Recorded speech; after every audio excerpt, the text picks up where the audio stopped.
Gideon and I were given the unique privilege of, roles as head instructors of the Gracie Academy when we were very young.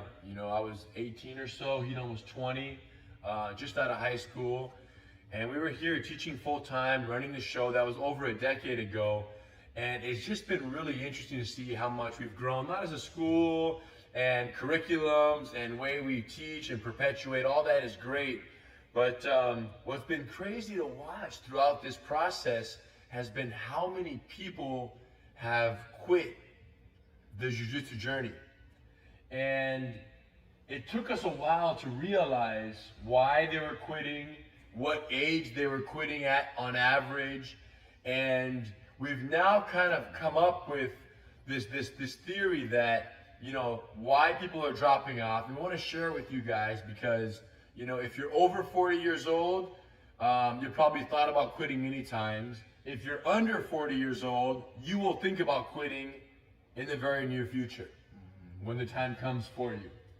So we've come up with what we call the 5 rules to roll with if you want to train for the rest of your life. And these are rules, that you have to accept. You don't really have a choice. Our grandfather accepted them without knowing. It's just part of his life and part of his way. He never taught these to us. He never explained them to us like this. But having observed our grandfather and other uncles and our father, we that's where we derive these from, straight up. So they embody all of these. He never taught us, but he did teach us by leading through example. 100%. And today we are, applying these rules to our everyday life. Rule number 1, know your Boyd belts. Rule number 2, pass the guard.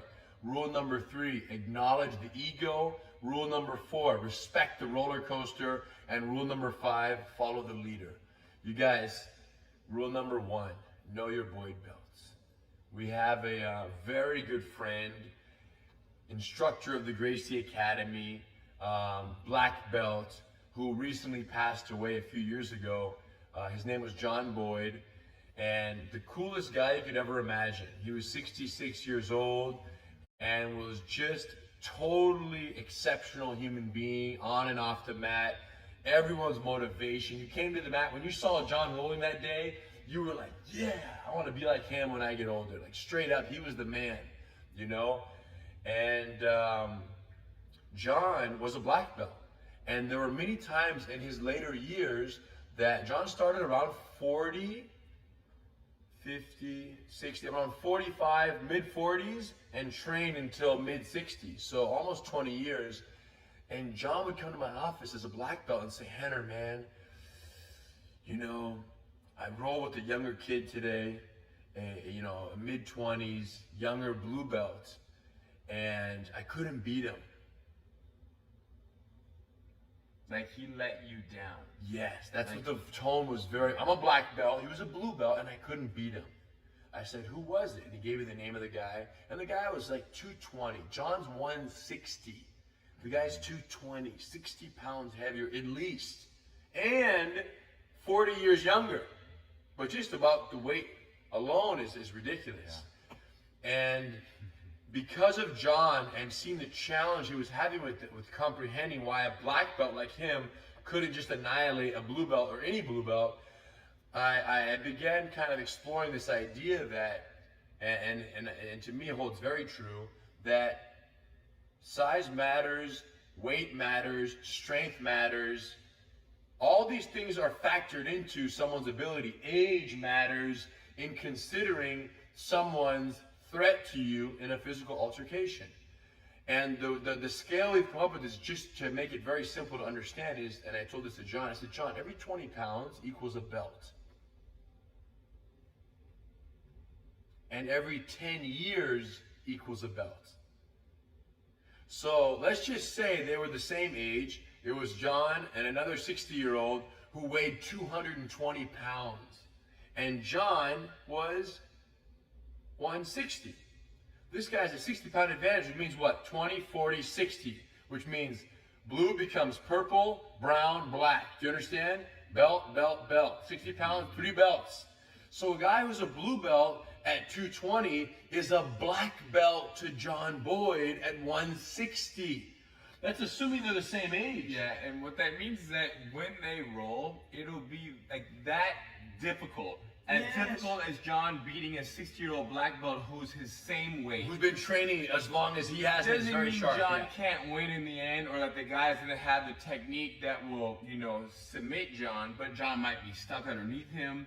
He might be so tired at the end of that roll. So it's very true. And even us, For us, we have sometimes, whether it's a police officer or a soldier or just an average kid, an athlete, football comes in player, athletic. and they're 285 pounds, 300 pounds football player, and we might. And they're no belt. This is a zero belt. It might take us sometimes 8 minutes. Yes. To beat this guy. Yeah. Who's stronger than anybody knowledge. that we know, and it takes 8 minutes sometimes for me to beat you or you to beat me. Yes. That's why we give that football player black belt status. Yes. Now, are they really a black belt in technique? No. No. Do they know jiu-jitsu? No. What's a good historically sound example of this? Look at Eli versus Kimura. Look at more targeted Hoist versus Dan Severn. There you go. 15 minutes to submit the beast, and he was a zero belt in jiu-jitsu. Let him know one choke, one rear naked, one guillotine, one footlock. He'd never done a submission in his life, and Hoist took 15 minutes to beat the guy. Why? He was 270. That's 100 pounds heavier than Hoist. So 100 pounds means white, blue, purple, brown, black, 20, 40, 60, 80, 100. Right? So he was basically toe-to-toe with Hoist for 15 minutes. Hickson versus Zulu. Zulu was not a jiu-jitsu practitioner. Yeah. He was a savage beast of a guy who just freaking went crazy against young Hickson. And Hickson took a good, I don't know how exactly, maybe 10, 12, 13 minutes to beat this guy. So it was a couple rounds, right, of 10 minutes. Moral of the story is what? Even at our peaks, we acknowledge the Boyd belt system, which is someone who is younger or stronger or heavier has an advantage. Now, some are saying, well, that's crazy because, I thought jiu-jitsu was good against people of all sizes. Well, that's exactly the point. Why do we train? To neutralize the Boyd belts of society. Because everyone is born and has what we call the natural jiu-jitsu, which is their natural athleticism. And a lot of times as you get older in jiu-jitsu or you're smaller and you're going to get someone, much heavier or much younger or much more athletic, you think, no, I'm a black belt, I got to beat them. No. If you're a black belt and you're 40 years older and they're a blue belt, but they're your same weight and they're 40 years younger, and you can roll with them for 5 minutes and nobody gets tapped, or you get tapped one time in 5 minutes against this blue belt, guess what? You're amazing. Can we emphasize this any stronger, and are we good? I think we're good. We'll recap everything in the end. That's what's up. So, rule number one, if you plan on surviving till you're 95 with jiu-jitsu in your life, is you must respect the Boyd belts. Our grandfather did, and you should as well. John Boyd did. And once we had this talk, he was off and running. Next, he would come back to me and say, Henner, I rolled Vince. Man, he's 240, big guy, blue belt. He didn't catch me. It was his new victory. Success. New victory, new success. Rule number two, pass the guard. Well, and what we mean by passing the guard is not pass the guard, not open guard, butterfly, de la hiva. No. We're talking about the idea that you have to acknowledge that and in the Gracie family, it's a very known thing. One day your son will beat you. And one day your student will beat you. Right, and that's another comparison I was going to make. Students who are less knowledgeable and less skilled and submittable by them today are their jiu-jitsu children. Yes. They're their sons. Yes. They're maybe newer in the game and they're not as good as you, and you're at your peak, you're 33 years old, you're strong, you're athletic, you're whatever, or you're 45 years old and you're a purple belt and you're dope and you're catching new white belts and blue belts. What I'm saying is those people are going to get better. And there comes a point where this happens, right? And you're getting older and you're not able to catch up physically and not as flexible and not as athletic, not as endurance. But your technique is still good and you're still getting sharper, but the young guys are growing faster because they have that optimal body athleticism to grow with, and they're just fueling it with great technique and great knowledge, and they're just dedicated training every day, and you're training twice a week because you're on that more maintenance mode. That guy is going to pass you up. Okay? Now that's essentially what's going to happen is people that you used to beat in the Gracie family, fathers beat the children, tap us out forever, and then eventually the sons get good enough, the parents get old enough, and that's the passing of the guard. And accepting rule number 2 is the second critical factor in your success in a long life full of jiu-jitsu. Because imagine if they don't accept that their jiu-jitsu children or their jiu-jitsu new belts are going to eventually tap them out one day. If they think it's going to be like this their whole life. It's going to be very stressful, and you're going to The day will come. The day will come. And then what's going to happen that day? They're going to not do jiu-jitsu anymore. Why? Because they're falling short of their expectations. Yes, and you expect to be able to beat that guy forever. It's unrealistic. That's not nature. So you have to be careful that your expectation, you know, with your relationship with jiu-jitsu is going to ruin the relationship.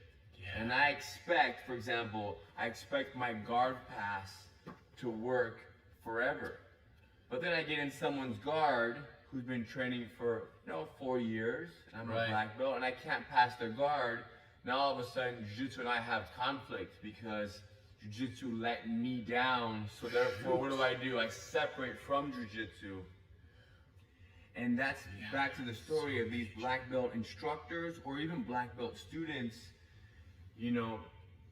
It's okay. Let it go. Pass the guard. Let somebody pass your guard. Let somebody escape your mount. You don't have to fight so hard. You don't need to fight to resist everything all the time. And by them allowing the passing of the guard before the guard is actually passed, too many guard passes. Are they connecting with you? Yes, they are. By them allowing someone to literally pass your guard before the guard is passed, you will begin to familiarize yourself and start to become okay with the idea that someone who you previously smashed on is now getting better and eventually will beat you because this will happen. That's very wise, because the day will come where they need to have this proper mindset. And whether they've done their homework and done their preliminary kind of foundation building in these mindsets and these rules will determine whether or not they stay on the mat or they go. And ultimately, if you compare yourself to the other people and you tap him, tap him, tap him, tap him. One day you're not tapping him, the next day he's tapping you.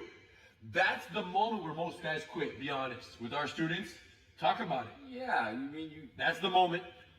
Because you imagine winning for 4 years. And then all of a sudden. No, I'm sorry. Imagine not winning at all for the beginning, the white belt. Yes.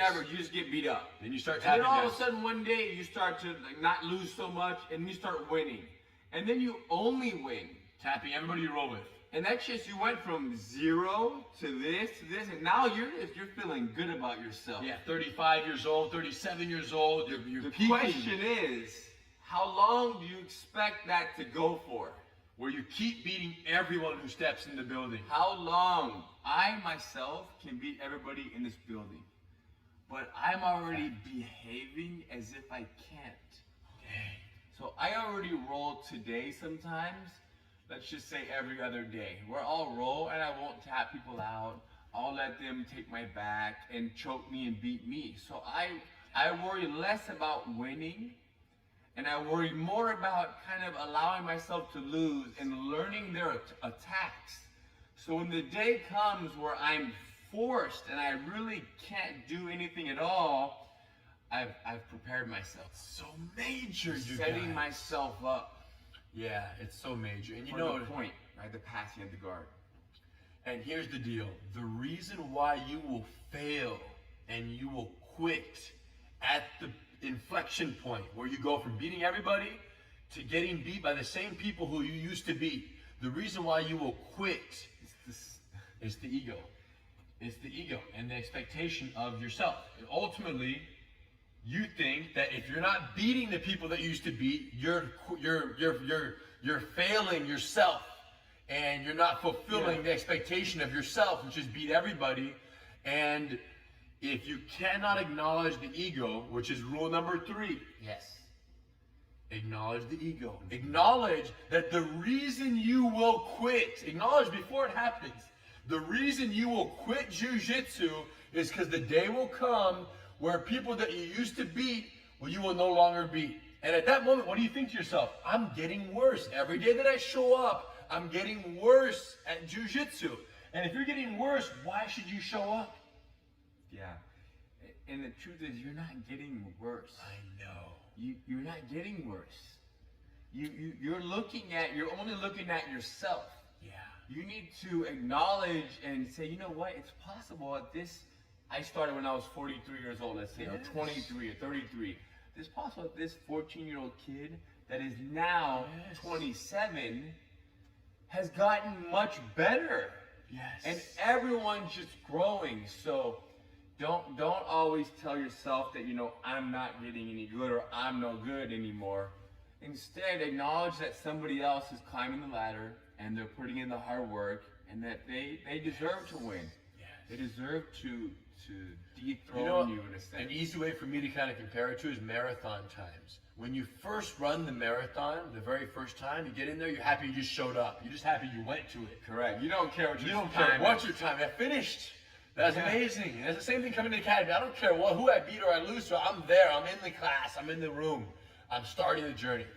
And then what happens? Every marathon you do, every year, the time gets a little bit better, a little bit better, a little bit better, a little bit better, a little bit better, until one day, eventually you reach your max time. yeah, well, because you're getting older now and your body's taking a little bit of a toll maybe, and it gets to a point where you hit your max. And then, you know, you're however 35, 37, 40, 42, 45, whatever day that comes where that was your peak, the next year your time's a little bit less. But you're older. And then it's a little less time the next year, and you're even older, and you're a little bit less. There's a natural tendency to think, no, if I'm losing my times, I should stop altogether. And these couple, no, you shouldn't. These couple of times that start going down, these years where you're starting to get a little slower, it might be a little bit of a sting at first. Yes, it is. The first, second year. That's the quit factor. But eventually you have to ask yourself, A, keep running marathons for the rest of my life, or B, never run again. Because I'm letting myself down and my ego simply cannot take it. Correct. And the best thing for you, all of you already know the answer, is not to stop running marathons for the rest of your life. Because how much do you enjoy? Remember why you started running marathons. Remember the feeling of the first marathon? Yes. It's the same as the feeling of the first day you walked on the mat. It's just so dope. It's a journey, you guys. So here's the bottom line. Things which matter most should never be at the mercy of things which matter least. Things which matter most should never be at the mercy of things which matter least. So what matters least in this equation? Or better yet, what matters most? That you have a life of jiu-jitsu and all the positive things jiu-jitsu brings. Yes. On and off the mat, relationships, health, business, everything you can imagine. Everything is better with jiu-jitsu in life. What matters least is the fact that you got tapped by someone who you previously used to tap. Or you couldn't pass someone's guard that you always pass. Who cares? Who cares? You guys, acknowledge the ego early so when it shows up at your doorstep on that moment of inflection where you stop meeting your expectations that you previously met, you do not allow yourself to be overtaken and quit because of the unchecked ego. Rule number 3, acknowledge the ego. And if you do this, you're very set up for rule number 4. Respect the roller coaster that is jiu-jitsu and the journey. Rule number 4, you guys, everyone who ever gets a black belt has what I call the black belt bounce back factor. Which means what? Life happens. Things are going to happen. You're going to stub your toe. You're going to hurt yourself. You're gonna fall off a ladder and freaking break your femur. You're gonna Who move. knows? You're gonna get in a car Yeah. accident. You're gonna have a kid. You're gonna get a new job in another state. Something will happen that'll pull you away from jiu-jitsu. 2 months, 3 months, 6 months, or in my case, when I had back surgery, 10 months, no training. Now, maybe if I had a life outside of jiu-jitsu, I would have quit. Or maybe if it wasn't my family business, I would have quit. Or maybe if I was good at anything else, I would have quit.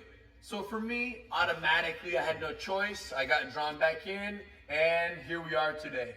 But for other people, you know, we've had instructors, we've had students who've had knee surgeries, 6 months, they cannot roll. But guess what?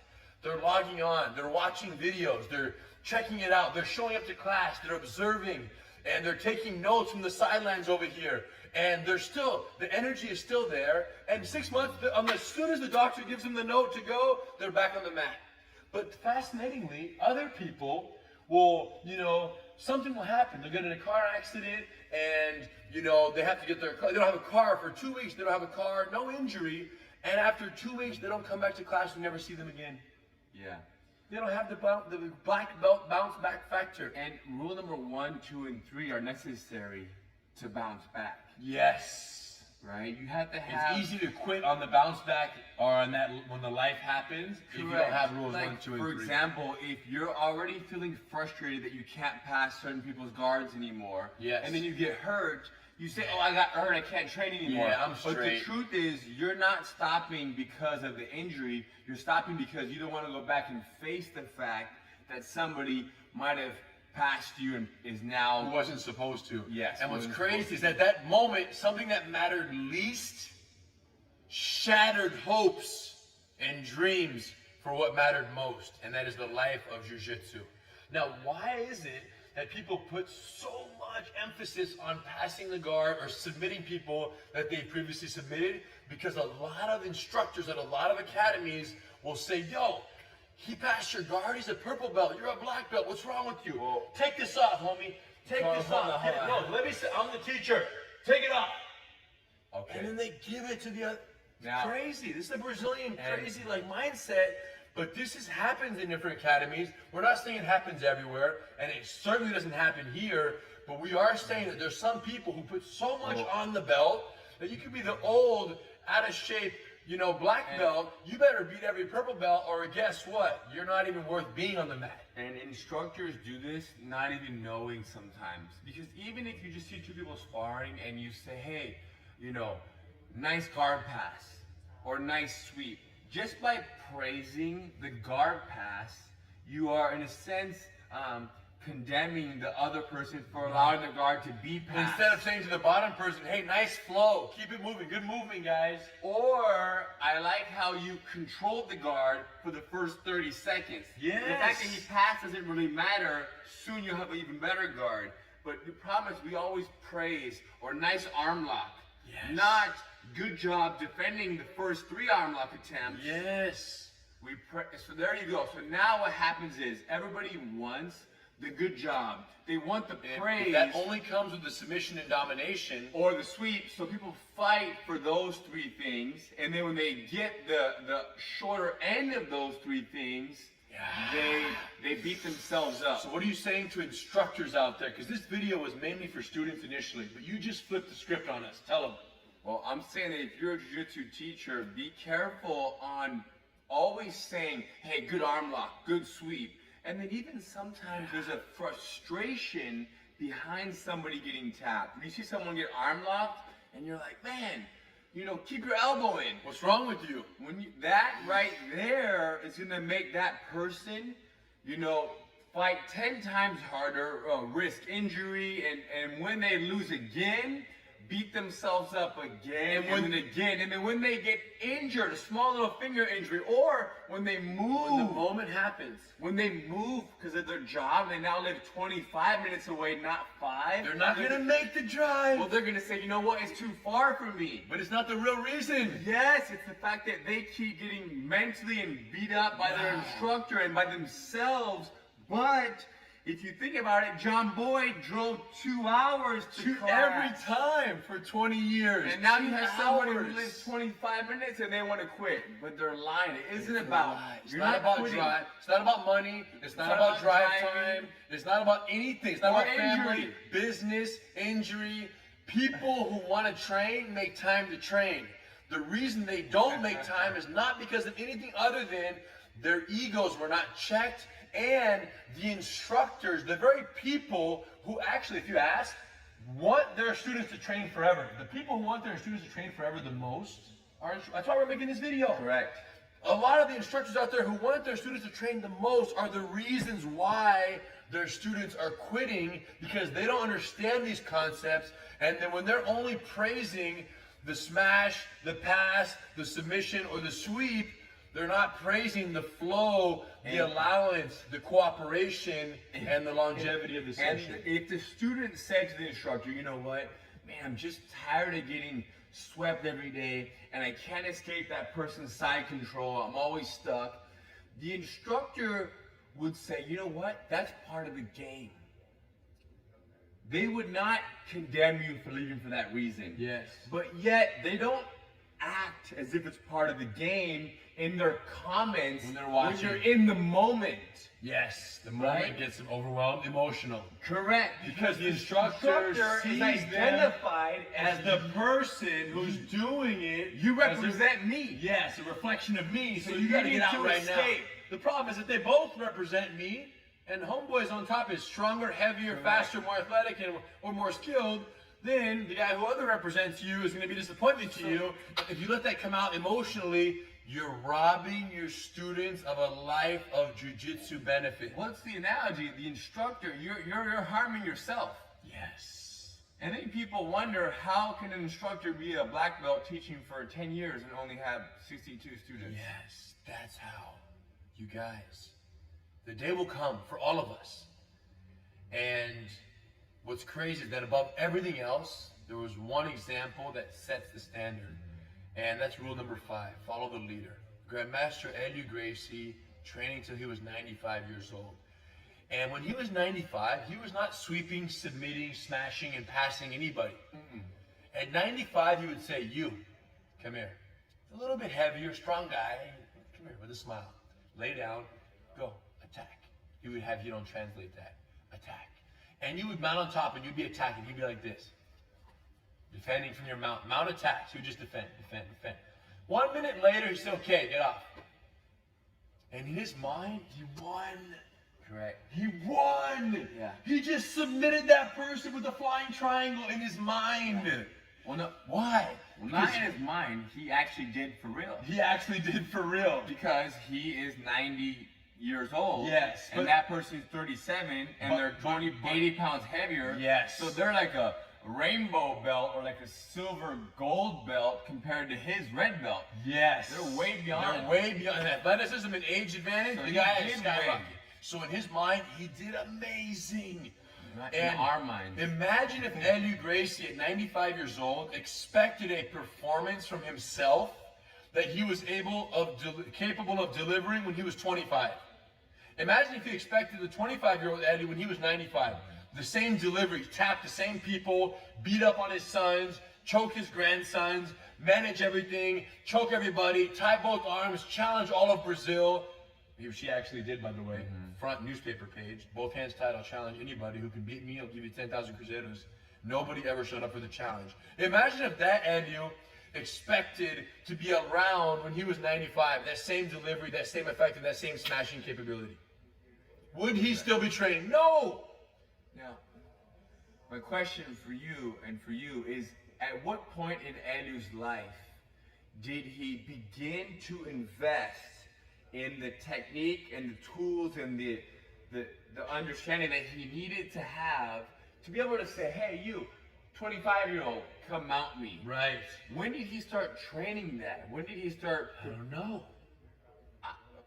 The beginning? first day he stepped on the mat. With the students. Correct. The first day he ever walked on the mat, he already started, number one, putting what first? Survival. Yes. And by putting survival first, he put he didn't put his prime when he was fighting professionally first. He put the beginning, young teenager learning to survive and not get beat up. He put as an instructor defending his art against all challengers. And then he put, once he was done fighting and just retired, being on the mat, sharing his insights. He put that final chapter of his life and the beginning chapter before the middle chapter.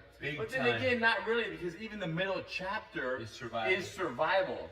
So because survival is his core, he was able to do jiu-jitsu from 0 to 100. And you know what's wild is that this is what you have to do. You have to make jiu-jitsu your core. And I say jiu-jitsu, I mean survival, because jiu-jitsu is survival. That's what's up. Jiu-jitsu is not offense, it's not attack, it's not submissions, it's survival. So putting jiu-jitsu first, which means survival first, you are going to be much more set up to train for the rest of your life. And you're going to avoid what?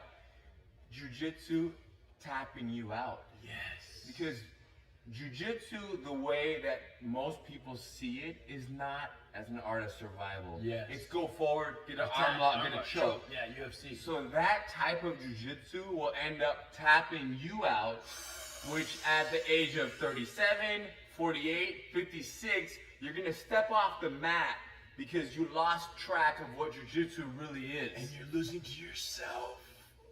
And 10 times worse than losing to Joe when I spar right now in 10 minutes. Young buck who came up and is really good. Correct. Is me losing to myself. I beat myself up, and because of me, I'm not going to be appreciating jiu-jitsu when I'm 87 years old with my grandchildren. It's the ultimate loss. It's the ultimate tap out. You don't train anymore. You rob yourself of jiu-jitsu. You guys, the day will come for every one of you, if it hasn't already, that you will need to adopt this philosophy if you plan on following the leader and training till you're 95. And trust me, you want to train when you're 95. Even those of you out there who don't train yet, but have never done jiu-jitsu, you want to be training jiu-jitsu when you're 95. You want to be walking around the mat just giving your advice to all the 34-year-olds and 22-year-olds. Imagine the grandkids. The day will come when you need this advice, and it will determine whether or not you train for the rest of your life or not. Let's hope that you saw this video in time and you follow the rules. Rule number 1, know your Boyd belts. Rule number 2, pass the guard. Accept it. They're coming up and it's okay. Rule number 3, acknowledge the ego, because if you don't, when the guard passing takes place, you will quit to yourself. Rule number 4, respect the roller coaster, highs and lows, and have that black belt bounce back factor. And rule number 5, follow the leader and you're gonna be okay. Dang. The day will come. We hope they have it. We hope that this, lit a little fire underneath you. Because it's true that some people might have heard this in and out. Yes. And you might watch this video again, 8 months later, and it might stick. The question is, there are people who have already quit because they did not know the 5 rules correct to roll with for the rest of their lives. Send this to your friends that already quit. And when you guys see this video, who've already quit and lost to yourselves, go back and beat yourself. Change your mind, change your life. You guys, now that we've got the talking out of the way, there is one technique that our grandfather used to the very end to submit the youngest, baddest, buffest guys who came into the academy. Lay down real quick, let's show them. Lay down real quick.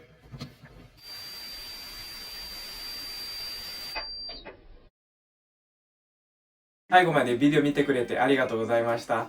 グレイス柔術チャンネルでは、柔術で強くなる秘密解説した電子ブックをプレゼンしています。グレイシー柔術をやってみたい人向けにグレイシー柔術検定や10日間の無料体験レッスンやっていますので、概要欄からぜひチェックしてみてください。動画の配信を見逃したくない人はチャンネル登録とその横のベルマークをクリックしてください。もしこのビデオちょっとでもためになったと思ってくれてる方は、コメント欄に感想、いいねボタンよろしくお願いします。また次のビデオで会いましょう。